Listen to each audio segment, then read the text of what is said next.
texto diz assim: ora, a serpente era o mais astuto de todos os animais. Lembre-se, Gênesis capítulo 3, versículo 1. Ora, a serpente era o mais astuto de todos os animais selvagens que o Senhor Deus tinha feito. E ela perguntou à mulher aqui é Eva: foi isso mesmo que Deus disse? Não comam de nenhum fruto das árvores do jardim? Respondeu a mulher, a serpente: podemos comer do fruto das árvores do jardim. Mas Deus disse: não comam do fruto da árvore que está no meio do jardim, nem toquem nele, do contrário, vocês morrerão. Disse a serpente à mulher: certamente não morrerão. Deus sabe que no dia em que dele comerem, os vossos olhos se abrirão, e vocês, como Deus, serão conhecedores do bem e do mal. Quando a mulher viu que a árvore parecia agradável ao paladar e era atraente aos olhos, e além disso, desejável para dela se obter discernimento, tomou do seu fruto e comeu. E deu também ao seu marido, que também comeu. Os olhos dos dois se abriram e perceberam que estavam nus. Então, juntaram as folhas de figueira para cobrir-se. Amém? Amado Pai, nós te louvamos, nós te glorificamos pela sua soberania. Senhor, somente o teu Espírito Santo tem a capacidade de nos ensinar a entender plenamente a sua palavra. Que ele seja o maior intérprete nessa noite. Usa a minha vida, Senhor, usa minhas limitações. Que de mim flua o teu Espírito Santo, para que todos nós sejamos nutridos pela sua bendita e sacra palavra. Em nome de Jesus. Amém. Vamos assentar. Se você puder, fica com a tua Bíblia aberta. Queridos, eu não nasci no lar cristão. Eu me converti em Brasília, no dia 22 de março de 2009, na véspera do meu aniversário. Desde então, eu venho travando uma luta, uma batalha intensa contra a minha carne, contra o pecado e contra o diabo, que sempre está ao nosso redor, sempre está nos cercando. E ao longo desses anos, até hoje, eu perdi o número de muitos daqueles que eram meus irmãos na fé, que hoje não são mais. Eu perdi o número de quantos que eu conheci nessa caminhada cristã, que hoje não são mais cristãos, que hoje foram vencidos durante essa caminhada do Egito até a Terra Prometida, que foram vencidos nessa caminhada terrena, esperando a volta do Messias.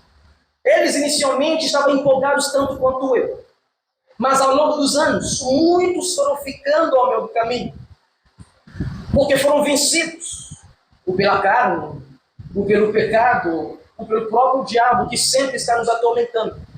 Eu perdi número de pessoas que estavam firmes na fé, mas que apostataram, que tiraram as suas mãos do arado, que foram completamente seduzidos por esse mundo que nos cerca, e que infelizmente eles provaram do veneno da serpente, eles caíram nas armadilhas do diabo, eles sucumbiram nas iscas de Satanás e eles se perderam. Embora inicialmente tiveram experiências maravilhosas, contaram seus testemunhos, serviram ao Senhor, mas infelizmente ficaram no meu caminho. Essa é a minha história, mas eu tenho certeza que desde a sua conversão você também conhece muitas pessoas. Até que você admirava, essas pessoas eram suas referências. Mas hoje não são mais. Mas hoje não buscam mais. Mas hoje não andam mais com Cristo. Mas não somente não fazem isso, mas eles hoje estão se opondo ao Evangelho, a Cristo, ao que eles antigamente ou anteriormente depositaram na sua fé. Simplesmente se afastaram, caíram, foram vencidos. Todos nós conhecemos pessoas assim. E nos perguntamos, o que será que aconteceu, Senhor? Será que de fato eles te encontraram e deixaram de buscar a sua face? Ou simplesmente foi superficial aqueles encontros? Nos perguntamos e por muitas vezes nós não temos respostas. Portanto, essa noite, eu queria te mostrar por que alguns ficaram no meio do caminho. Por que alguns foram vencidos. E como o nosso arqui-inimigo trabalha intensamente, sem descanso, para nos destruir. O quanto a nossa própria carne nos sabota. É o quanto o pecado está sempre batendo a porta e tem o potencial de destruir a nossa vida cristã. Eu queria te mostrar uma das táticas de Satanás para derrubar você, para minguar sua fé, para fazer você duvidar de Deus, para fazer você se rebelar contra Deus. Eu quero te mostrar como ele convence os homens a se levantar contra Deus. Como ele trabalha para convencer você a se rebelar contra Deus. Como ele trabalha para que você desacredite na verdade de Deus e passe a acreditar nas verdades do nosso inimigo. Eu digo isso porque tem um dos textos interessantes das Escrituras no livro de Tiago.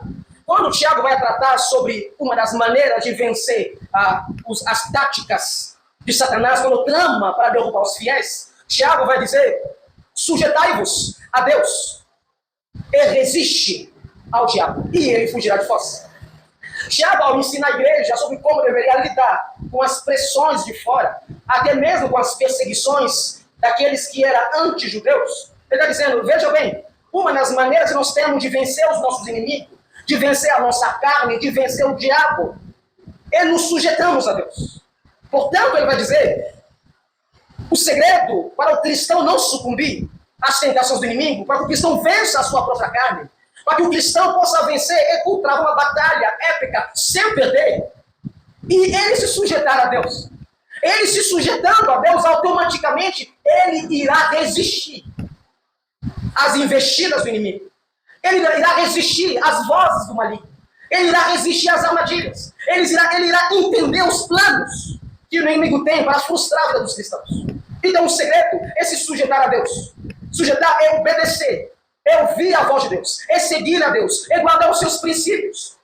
Eu estou dizendo, se nós queremos vencer a nossa carne, se nós queremos vencer o pecado, se nós queremos vencer as armadilhas, as tentações do diabo, nós temos que nos sujeitar a Deus. É como nós nos sujeitamos a Deus? Quando nós obedecemos, quando nós guardamos a sua palavra, quando nós atentamos aos seus princípios, quando nós nos rendemos aos seus caminhos, quando nós não somente cremos nele, mas quando nós o seguimos.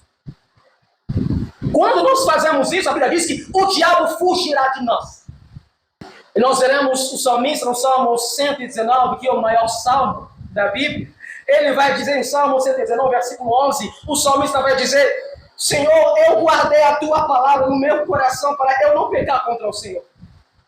O salmista estava dizendo: Senhor, para resistir ao pecado que me cerca, para resistir às propostas que cercam a minha vida, eu me sujeitei à sua palavra. Eu escondi ela dentro de mim. Eu guardei ela no meu coração, para que eu não fracassasse, para que eu não amasse o pecado, para que eu não me rendesse a esse mundo. Então eu guardei a sua palavra, eu obedeci os seus mandamentos, eu amei a sua lei. E no mais adiante nós veremos um outro salmista dizendo: Senhor, corrente de lágrimas cai nos meus olhos, porque o teu povo não guarda a sua lei. Eu mesmo, salmista, mais adiante, alguns versículos antes, ele vai dizer, faz uma pergunta: como o jovem guardará puro o seu coração? Como o jovem purificará o seu caminho? E ele mesmo responde: guardando e observando a palavra do Senhor. Ele está dizendo, mais uma vez, o que me protege da impureza, o que me faz amar a Deus, o que me faz seguir a Deus, o que me faz ser firme, ser santo, é porque eu pego o meu coração, eu pego minhas vontades, eu alinho elas à vontade de Deus. Eu pego os meus querer, eu submeto eles aos desejos de Deus. E isso mantém puro o meu coração. E isso não é somente para os jovens. Se todos nós queremos manter puros nossos corações, se nós não queremos que os nossos corações tornem-se um poço de impureza, mas que a pureza, a santidade, que seja fonte de águas vivas, rio de águas vivas, a única maneira é se pegamos o nosso coração e alinhamos à vontade de Deus. Quando submetemos a Deus os nossos corações, a nossa vontade, é dessa maneira que nós conseguimos resistir às investidas do nosso inimigo.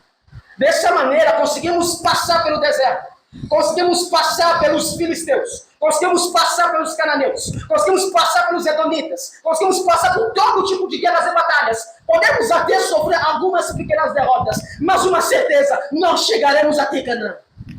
Nós chegaremos até o céu, porque ali é o nosso foco. Enquanto caminhamos por esse mundo, nós teremos batalhas contra os edomitas. Edom, que é um mundo de prazer. O prazer vai nos atrair. Os filisteus vão aparecer. Os gibeonitas, os que corrompem, o que se dissimula no meu povo, vão aparecer. Mas se nós submetemos o nosso coração a Deus, a nossa vida aos princípios de Deus, pode ter certeza, sofreremos alguns danos no caminho, mas pode ter certeza, nós receberemos a promessa de Deus, que Ele diz, e eu voltarei, e levarei vocês comigo. Nós veremos um dos homens mais temidos das Escrituras. Chamava-se Rei Davi. O Davi vai dizer no pior dos seus momentos, e um dos momentos mais difíceis da sua vida, Davi vai dizer, ainda que eu passe, ainda que eu ande pelo vale da sombra da morte, eu não temerei perigo algum, pois eu sei que o Senhor está comigo. Olha bem agora, ele vai dizer, a tua vara e o teu cajado me protege.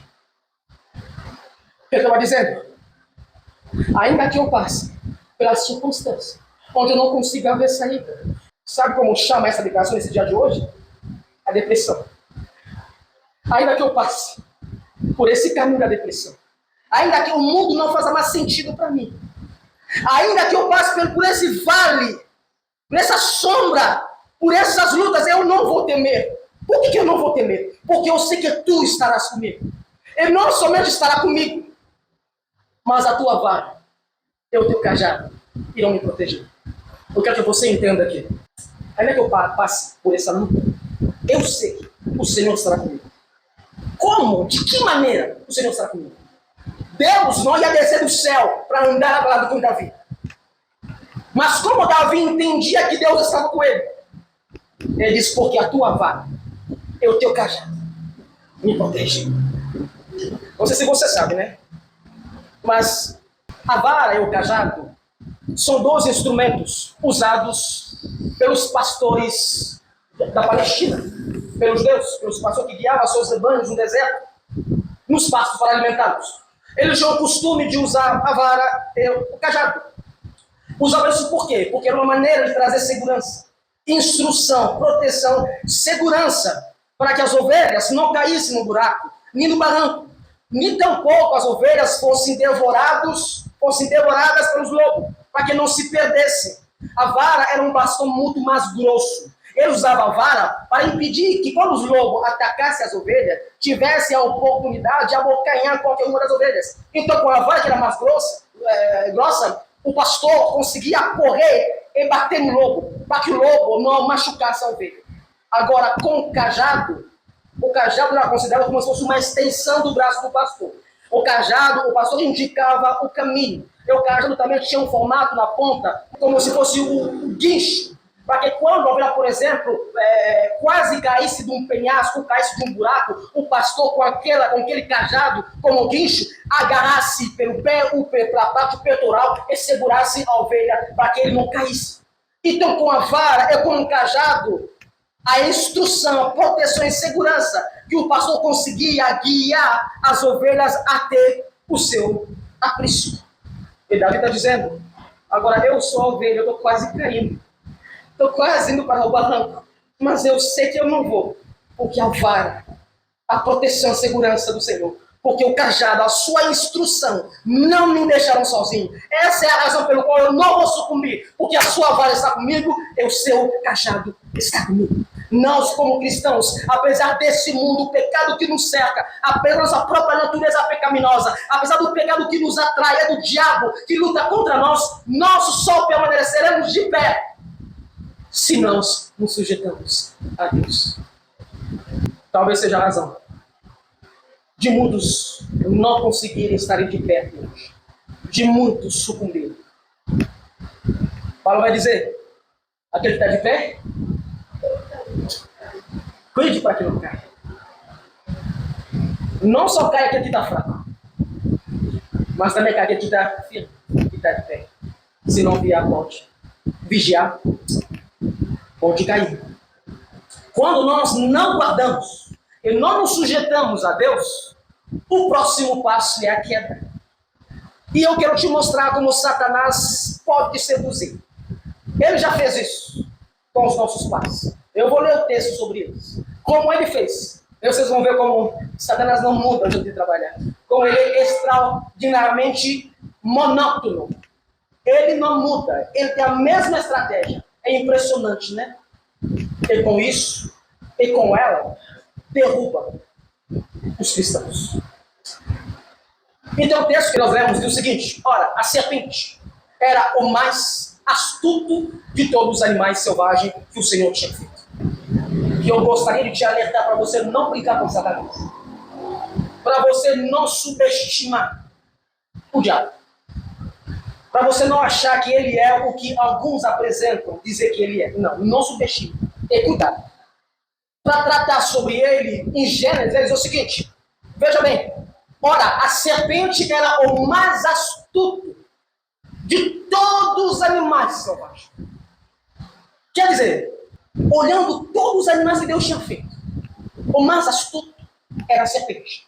E a palavra astuta significa habilidoso para fazer o mal, esperto, uma pessoa com habilidade impressionante para sutilmente derrubar o seu oponente. E o diabo, e Satanás, vai escolher esse animal, o mais astuto de todos, o mais habilidoso de todos, o mais esperto de todos. E Satanás vai possuir esse animal. Isso quer dizer que essas características dessa serpente podem ser atribuídas a Satanás. Ele é astuto, ele é habilidoso, ele é insistente, ele sabe como nos atrair, ele sabe como lançar o seu veneno, ele sabe fazer o mal, ele é esperto para lançar suas armadilhas, ele é maldoso, o mais maldoso de todos. Então o diabo não é burro, ele é astuto, ele é inteligente, ele sabe orquestrar, ele sabe planejar, ele sabe cercar a sua presa, ele sabe preparar o seu bote, ele sabe cercar as pessoas por todos os lados. As características da serpente devem ser atribuídas a Satanás. Quando a serpente quer dar o bote numa presa, ele não vem de qualquer forma. Ela é estratégica. Ela vem sutilmente, não escuta o barulho, não percebe, e de repente, lança a veneno. É assim, Satanás. A Bíblia vai dizer, ele está sempre ao nosso derredor, rugindo como um leão, vendo o que ele pode tragar. Então ele está sempre atento, armando, preparando como ele pode lançar o seu veneno, como ele pode contaminar, como ele pode destruir, como ele pode acabar com você e acabar comigo. Não se engane, o diabo não é o que apresenta para vocês aqueles que saem, tocam as mãos, caem no chão, ficam babando. Essa ali são tipo demônio de baixo grau. Você quer ver Satanás atuando? Quando ele possuiu Judas, o que Judas fez? Judas orquestrou. Ele disse aos romanos: olha, quando a gente chegar lá, veja bem, aquele que eu vou dar um beijo, então este é Jesus. Então ele não veio sem plano, ele organizou, ele preparou, ele orquestrou. E quando chegou a hora, deu o bote. Querido, é assim conosco. Não te engane. Não ache que ele vai vir de forma clara. Já vai se apresentar com 2 chifres na cabeça. Não, ele vai vir sutilmente. Vai orquestrar o plano. Vai parecer tudo normal. Até que de repente, derruba você. O mais astuto entre todos os animais selvagens. E Satanás vai falar com a mulher, com a Eva, a esposa de Adão. Ele vai dizer, ela, a serpente, né? Ele, Satanás. E ela perguntou à mulher, a serpente perguntou à mulher, foi isso mesmo que Deus falou? É verdade que Deus diz isso? Deus diz que vocês não devem comer nenhum fruto dessas árvores. Satanás, ele ama confundir a nossa cabeça. Ele ama deturpar. Ele ama usar meias verdades. Porque se ele usar toda a verdade, ele será pego. Ele não consegue. Ele é o pai da mentira. Se ele contar toda a mentira, ninguém vai segui-lo. Então, facilmente, ele usa pouco de mentira e pouco de verdade. Ele trabalha de forma sedutora para confundir, para convencer você, para me convencer. As suas estratégias é deturpar o que Deus diz, para tentar me convencer da sua versão, para me fazer enxergar, te fazer enxergar Deus como uma pessoa injusta e como uma pessoa má. Porque todo o intuito de Satanás é que você se rebele contra Deus. É para fazer isso, ele precisa que você veja Deus como alguém mau, alguém ruim, alguém injusto, que nada quer de bom para você. Por isso ele vai deturpar, ele vai dizer, Eva, ele diz, não coma nenhum fruto dessas árvores. Eva diz, não falou isso não. Mas veja na fala de Satanás, porque ele estava insinuando. Eva, olha tudo isso que Deus criou. Olha a imensidão desse jardim. Olha a beleza desses frutos. E Deus criou. E ele não quer que você desfrute de tudo isso? Por que ele bota a regra? Por que ele não quer que você coma desse fruto? Deus não quer a sua felicidade. Deus quer privar você daquilo que vai te fazer bem. Por isso ele começou deturpando. Ele disse que não coma nenhum fruto. Que Deus mal. Por que você não pode comer isso? Por que você não pode? Por qual razão ele fez isso? Ele é injusto. Ele quer que você cobice, que você queira, deseje. Mas na hora de comer, não pode. Por quê? Por que tem que ter regras? Por que tem que ter princípio? Por que tem que ter não pode? Por que tem que proibir? Se ele é um Deus bom, por que não dá tudo? Por que tem que ter regra? Não pode isso, não pode isso, não pode. Então ele é mau. Porque ele não quer me dar. O que os nossos filhos falam? Quando ele quer pegar uma coisa, não. Faz isso, não. O que eles falam de nós? Meu pai é mau, não quer me deixar pegar o negócio. Mamãe é mau, não me deixa pegar. É isso que o diabo quer que pensemos de Deus. Que ele é mau. Que ele tem péssimas intenções, ele é injusto, que ele criou tantas coisas belas e bonitas, e quando nós desejamos, na hora de usufruir, ele fala, não pode. Então por que fez? Por que mudar a regra? Por que necessita? Podia só deixar daqui as árvores. Como tudo. Não tem limite. Faça o que você quiser. Se esbanje.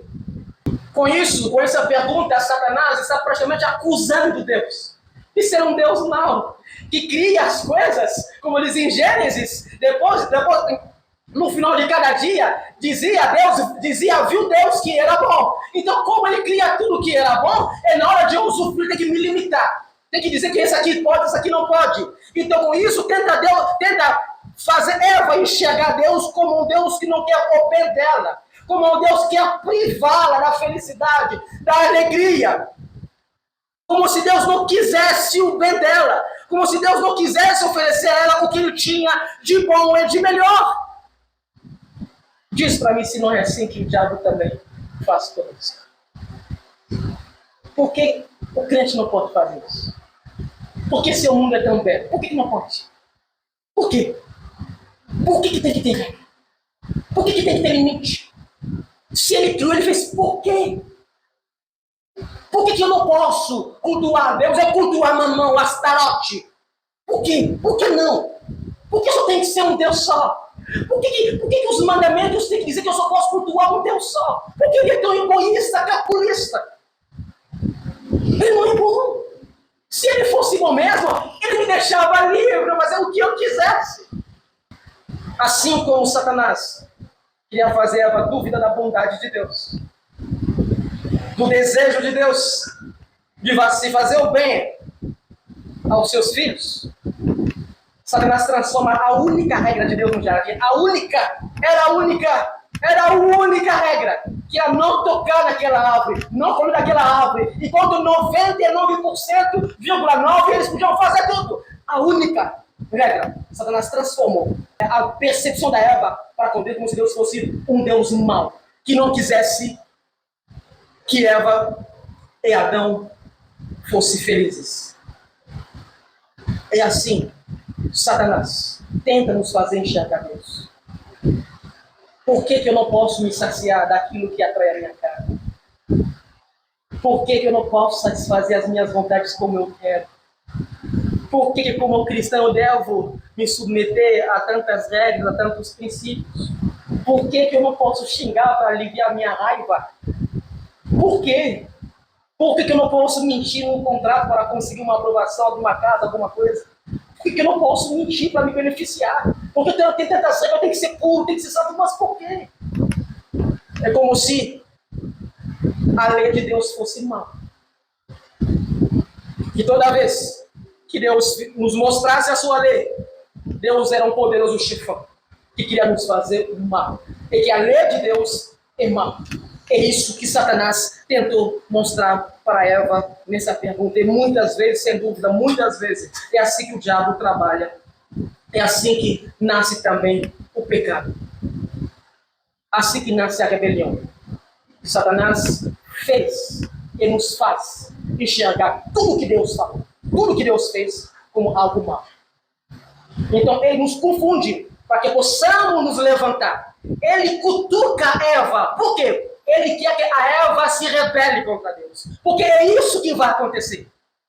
O que é o pecado? É rebelião contra Deus. É desobedecer a Deus. É ir contra a vontade de Deus. Então ele estava ali aquecendo a Eva, cozinhando a Eva, para que se rebelasse contra a vontade de Deus. E quando nos rebelamos contra a vontade de Deus, nasce o pecado. Hamatia. Pecado. Ofensa contra Deus. Rebelião contra Deus. Ir contra a vontade de Deus. É isso que a serpente estava tentando fazer aqui. E isso que ele faz conosco. O que é o pecado? A desobediência contra Deus. O que é desobediência? Rebelião contra a vontade de Deus. É isso que ele faz conosco todos os dias. Ele quer que nos rebelemos contra Deus. Ele quer que possamos nos levantar contra as regras, contra os princípios, contra as lições, contra a lei de Deus, nos fazendo enxergar que a lei de Deus é mal, a lei de Deus nos oprime. Quantas pessoas já conhecem, que já foi para outra igreja, que não é mais cristã, que é de outras religiões, é o seguinte: eu não vou mais ser evangélico, não posso isso, não posso isso, não posso isso, me oprime, eu vou entrar na religião porque lá eu sou livre, eu posso fazer o que eu quiser. Vencido. Satanás, a serpente conseguiu fazer essa pessoa olhar a lei de Deus como mal, olhar Deus como um Deus mau, olhar a lei de Deus como algo ruim. Essa pessoa se rebelou contra Deus. Mas Eva, como uma boa cristã, não sucumbiu naquele primeiro ataque. Ela revidou. Ela diz não, no versículo 2, respondeu a mulher à serpente: podemos comer do fruto das árvores do jardim, mas Deus disse: não coma do fruto da árvore que está no meio do jardim, nem toque nele, do contrário, vocês morrerão. Quer que você veja uma coisa interessante que tem nessa resposta de Eva? Passamos muito por cima disso, nós não percebemos, mas é muito interessante. Isso vai nos ajudar a entender até mesmo quando nós devemos lidar quando o Espírito Santo fala conosco. Eva vai dizer: Deus não diz isso. O Senhor não diz que não comerá de nenhuma árvore. Diz não. O Senhor diz: comerá de todas as árvores do jardim, menos a árvore que está no centro, no meio dela. O Senhor come e nem toca. Ele também diz que no dia que nós tocaremos, comeremos dele, nós morreremos. Eva está dizendo: o Senhor estabeleceu punição. O Senhor estabeleceu consequência. O Senhor estabeleceu castigo para quem quebrar a sua lei. Quem quebrar a sua lei, Deus não vai deixar barato. Quem quebrar a sua lei, ele vai punir. A Bíblia diz que nenhum pecado permanece sem receber a sua punição em Hebreus. O salário do pecado é o quê? A morte. Então, nenhum pecado fica sem resposta. Nenhum pecado nosso é impune. Todos os nossos pecados já receberam o seu justo castigo. Cristo morreu na cruz pelos cristãos. Por quê? Porque eu e você, como cristãos, os nossos pecados não sumiram. Não desapareceram. Não. Foram pagos. Na cruz do Calvário. Porque nenhum pecado permanece impune. Todos os pecados são punidos. Deus diz, Eva, se vocês comerem, vai haver problema. Se vocês comerem, vocês vão morrer. Se vocês comerem, vai haver consequências. É interessante que em Ezequiel, o Senhor vai falar com Israel. O Senhor vai dizer a Israel, eu farei uma aliança com vocês. Eu sou Deus de vocês. Eu farei uma nova aliança com vocês. Eu vos abençoarei. E eu colocarei o meu temor em seus corações, para que vocês não se afastem de mim.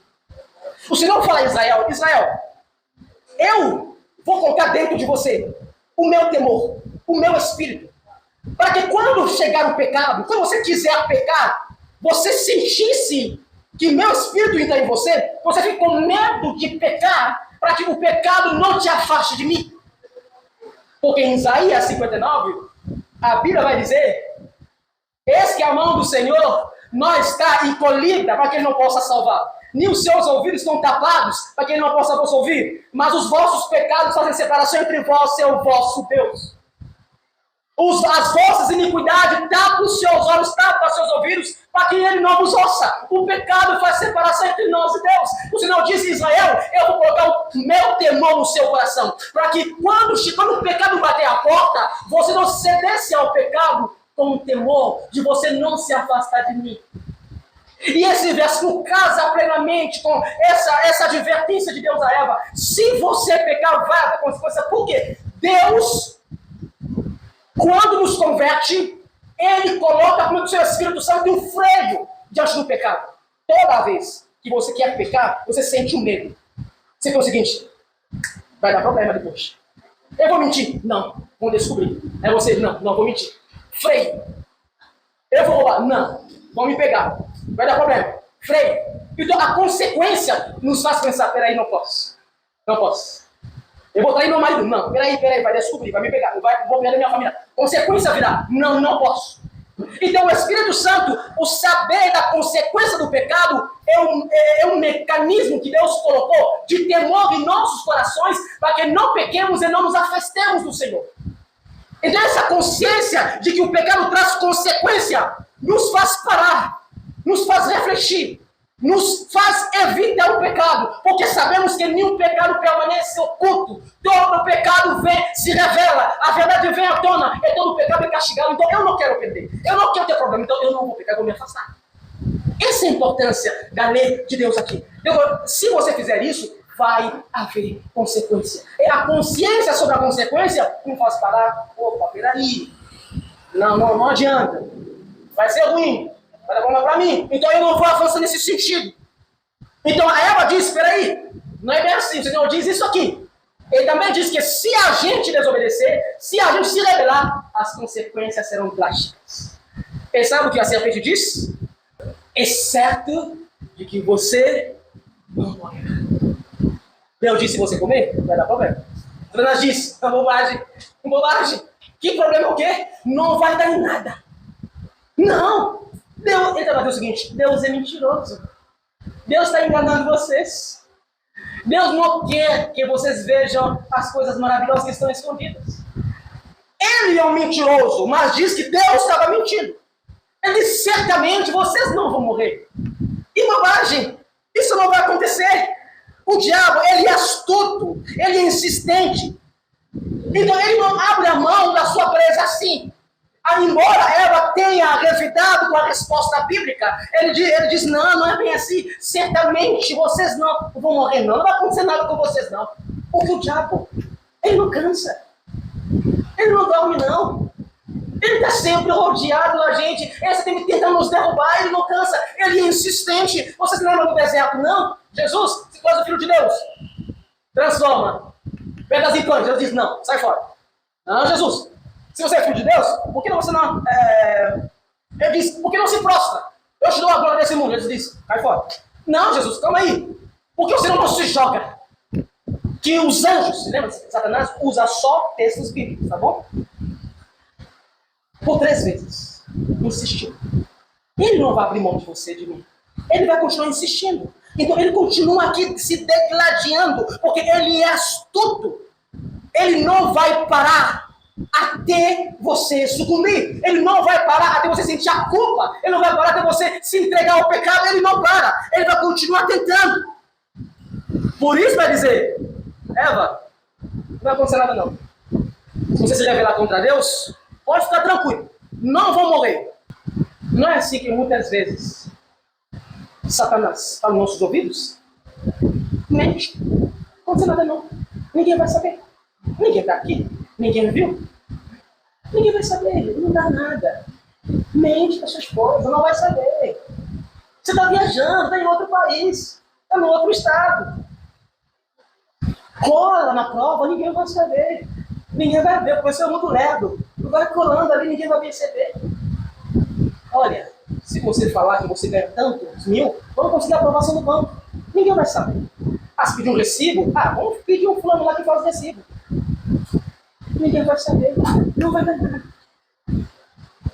É assim que Satanás nos engana. Poxa, Deus está ameaçando vocês com a morte.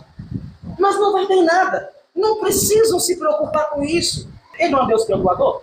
Fala, depois pede perdão. Depois pede perdão que ele vai te descer, ele não é misericordioso? Ele não é perdoador? Mas isso não é verdade, querido. Fala que não vai dar em nada, mas vai dar em tudo, tá? É mentira dele. Ele é um mentiroso desde o início. E ele não para ali.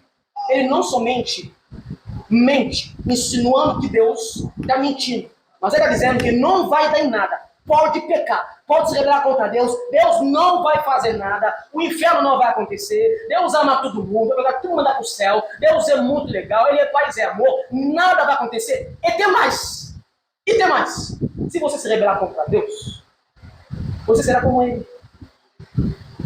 Isso que ele vai dizer, existe vantagem de você desobedecer a Deus. Existe vantagem de você abrir mão de Deus. Existe vantagem de você pecar contra Deus. Existe vantagem de você se rebelar contra Deus. É isso que Satanás vai propor. Versículo 5. Deus sabe que no dia em que dele comerem, os seus olhos se abrirão. E vocês, como Deus, serão conhecedores do bem e do mal. Se você desobedecer a Deus, vocês serão como Deus. Vantagem. Estátua. Sucesso, glória, vocês serão como Ele. Tem vantagem em você desobedecer a Deus. Tem vantagem em você ser um pecador. Tem vantagem em você se rebelar contra Deus. É assim que nos seduz. É impressionante, né?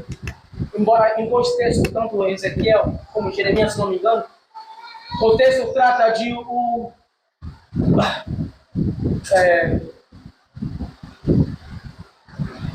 querubim, se não me engano. É a figura que tem duplo sentido. Na verdade, falava-se de um rei, mas também um texto que os teólogos coadunam isso como se fosse Satanás que desejava o trono de Deus e caiu por terra. Isso é uma segunda interpretação, mas que não podemos dizer que é isso. É uma conjuntura de um texto. Que Satanás caiu porque queria um lugar de Deus. É interessante. O que seduz aqui Adão e Eva é que eles serão como Deus. Os seus olhos se abrirão. Eles foram seduzidos pelas vantagens. Você vai ganhar. Você vai conseguir. Muitos de nós pecamos por causa de pensar nas vantagens. As vantagens que tem. O pecado promete muitas coisas, mas não dá nada. Vocês serão como Deus. Algo que eles nunca seriam. Nunca seriam como Deus. Nunca. Nunca seremos como Deus. Até no céu continuaremos como criaturas. jamais como Criador. Nunca seremos. Mas é impressionante como nós gostamos de ser enganados. É assim que a serpente trabalha. Ele nos seduz. É o que aconteceu com Adão e Eva. Eles foram convencidos.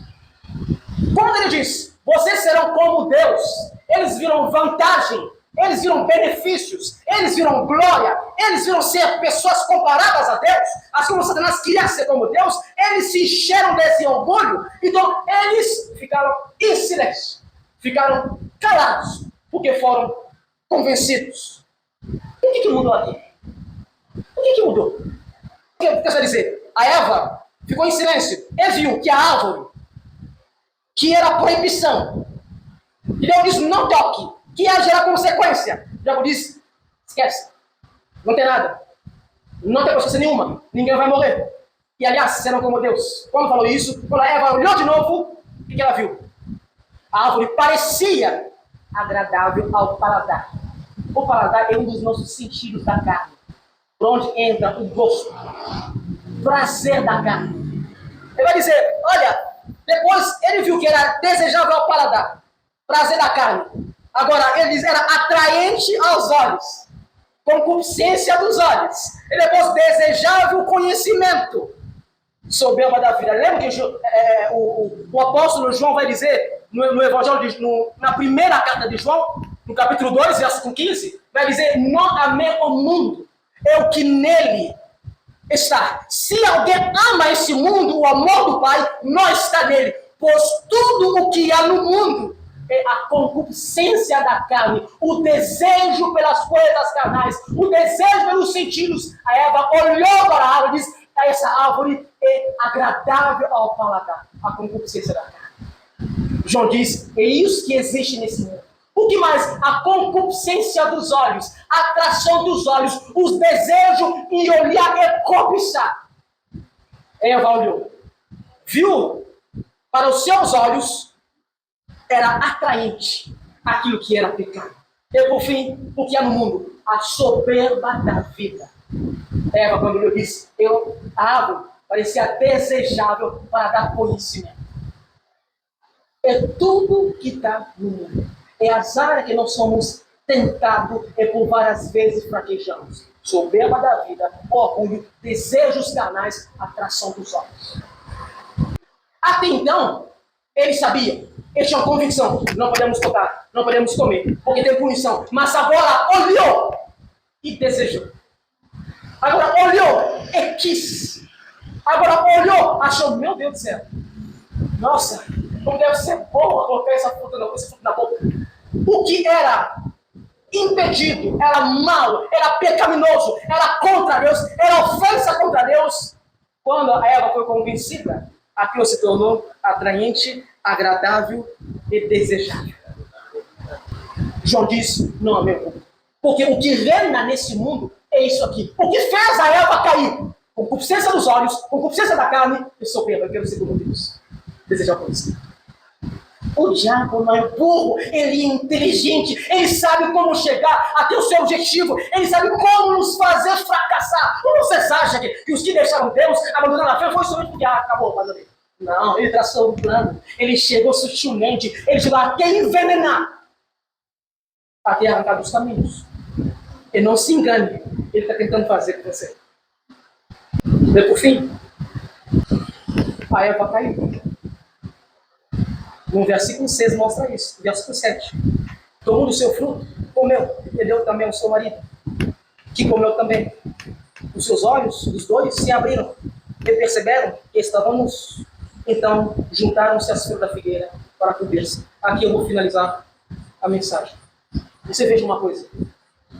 Quando Adão e Eva pecaram, quando tomaram do fruto? Sim ou não? Não. Pecaram?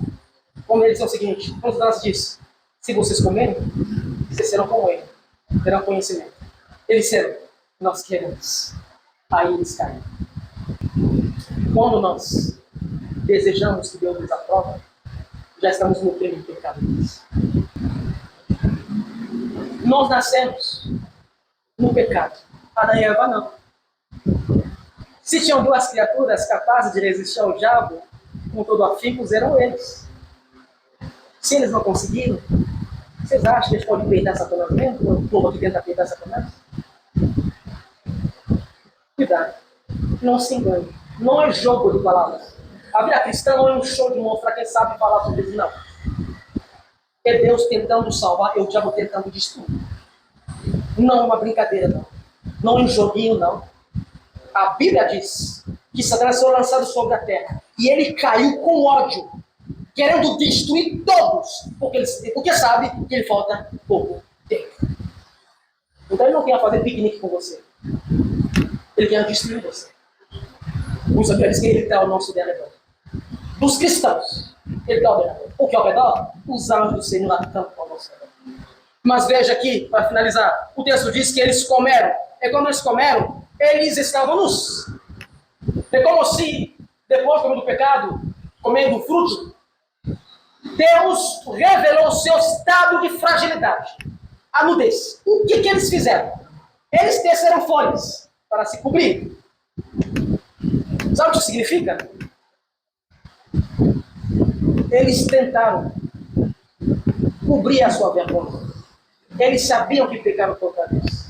Eles sabiam que Deus tinha proibido comer o fruto. E quando comeram, sentiram o peso da culpa. Gente, olha como interessante. Depois que comeram, Satanás falou de novo? Sim ou não? Depois que comeram, Satanás falou de novo? A serpente falou de novo? Não, meteu o pé e foi embora. Já teve sucesso. Já fez você cair. Então ele vai embora. É assim que ele faz. Ele promete, promete, promete. Você acredita, entra na dele. Quando você vê a sua vergonha, ele dá tchau. Tchau. Agora você se vira com Deus. Porque eu já não tenho mais perdão. Então você se vira com seu Deus. Então ele vem só para te derrubar. Depois que você cede, ele some. Ele some, não te perturba mais, porque agora o seu peso é contra Deus. Então eles, vendo a sua nudez, a Bíblia diz que o Senhor passava na viração do dia. Quando o Senhor estava passando, o que eles fizeram? Fugiram. Fugiram, se esconderam. Olha como a nossa mente nos tornamos tolos quando pecamos. Esquecemos quem Deus é. Como vai se esconder daquele que criou todas as coisas? Davi diz, não tem como me esconder dele. Não tem onde esconder do Espírito dele. Mas o pecado traz tanta tolice em nós que achamos que podemos esconder. A vergonha do pecado. O pecado nos envergonha. Você sabe disso. Quando você fica envergonhado, quer se esconder, não consegue orar, foge do culto, foge das reuniões porque está com vergonha. A sua nudez desapareceu. Eles sentiram vergonha porque infringiram a lei de Deus. E em vez de se arrepender, dizer, Senhor, nós fracassamos. Sim, ele nos enganou. Eles pegaram as folhas. Eles fizeram roupas para tapar a sua nudez. Sabe o que isso significa? Eles tentaram resolver. Nenhum de nós consegue resolver a questão do pecado. Eles tentaram se cobrir. Eles tentaram um jeito de se auto-perdoar, de arrancar o pecado de suas vidas. Isso é impossível. Nós não conseguimos auto-perdoar. Eles cozeram folhas. Mas a folha daqui a pouco cai. Não desaparecer de novo.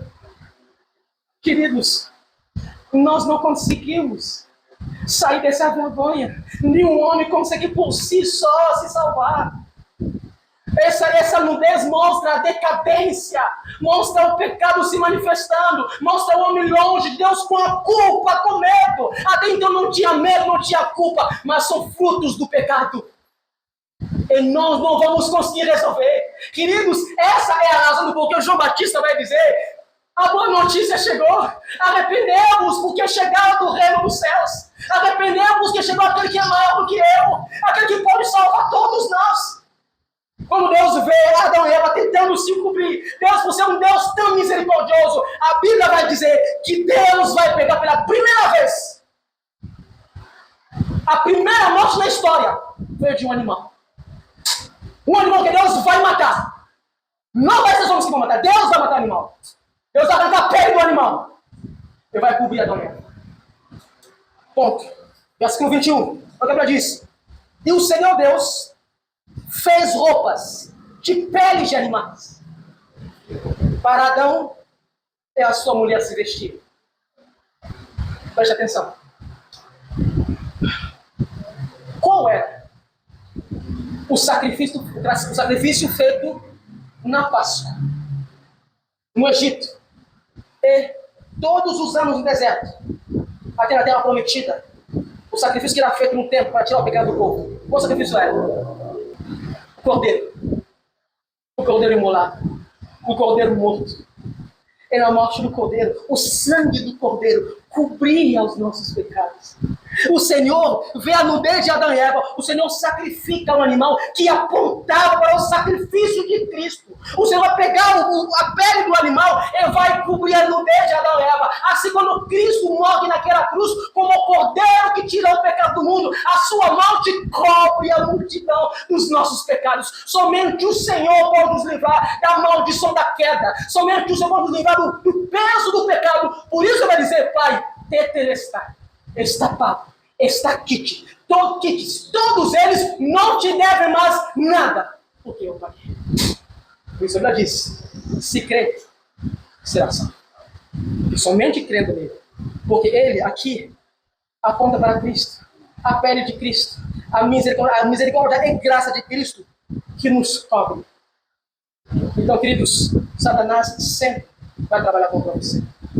Mas Deus diz: Josué, eu nunca te deixarei e jamais te abandonarei.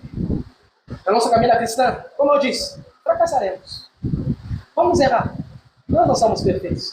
Deus nunca pediu eu e você sermos perfeitos. Ele nos pede para serem santos. Ele não serem perfeitos. Então nós vamos fracassar. Lutero dizia: nós somos simultaneamente santo e simultaneamente pecador. Diante de Deus, nós somos santos. Porque quando Ele nos olha, não vê nossos pecados. Vê o seu Filho crucificado na cruz. E o seu sangue nos cobre. Mas quando eu e você olhamos para nós mesmos, vemos pecadores. O que nos leva a ir a Cristo e buscar o incessantemente. O diabo trabalha contra você. Mas o Senhor, a sua palavra, se nos sujeitamos a isso, isso mudará as nossas vidas. Amém? Curva a sua cabeça agora com você.